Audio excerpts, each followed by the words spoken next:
நெல்லை மாவட்டத்தில் நூற்றுக்கணக்கான விவசாயிகள் பட்டுப்புழுக்கள் உற்பத்தி தொழிலை ஆர்வத்துடன் செய்து வருகின்றனர்.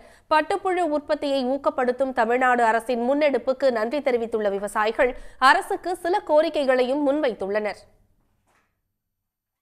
நெல்லை மாவட்டம் மானூர் உட்பட பல்வேறு பகுதிகளில் 100க்கும் மேற்பட்ட விவசாயிகள் பட்டுப்புழு உற்பத்தியில் ஈடுபட்டுள்ளனர்.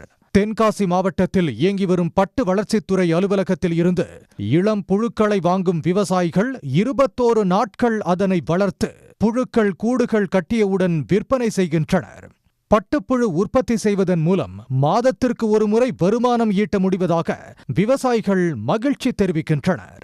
இந்த தொழில் மாதம் மாதம் உங்களுக்கு வருமானம் தரக்கூடிய ஒரு நல்ல தொழில். இதை தமிழ்நாடு அரசு இப்போ ஊக்குவிச்சு நல்லபடியாக பண்ணிகிட்ருக்காங்க. இது 13 நாள் அல்லது 21 நாளுக்கு ஒருக்க உங்களுக்கு வருமானம் தரக்கூடிய ஒரு தொழில்.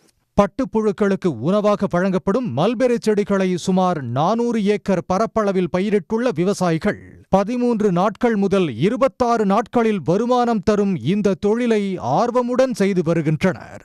இந்த நிலையில் பட்டுப்புழு உற்பத்தியை ஊக்கப்படுத்தும் வகையில் தமிழ்நாடு நிதிநிலை அறிக்கையில் இடம்பெற்ற அறிவிப்புகளுக்கு விவசாயிகள் நன்றி தெரிவித்துள்ளனர்.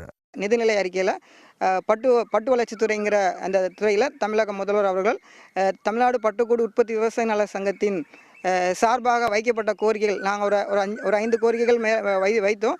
அதில் பார்த்தீங்கன்னா ஒரு 2 கோரிக்கைகளை நிறைவேற்றியிருக்காங்க.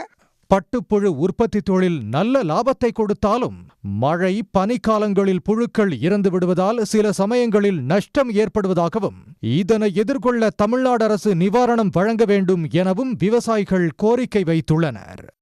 ஆனால் இவ்வளவு பெரிய கூடுகளை வளர்த்து நாங்களும் ஆலைக்கு அனுப்புவோம் என்பதெல்லாம் எங்களுக்கு கிடைக்கிற ஒரு நல்ல வாய்ப்பு, நல்ல ஒரு சந்தர்ப்பம்.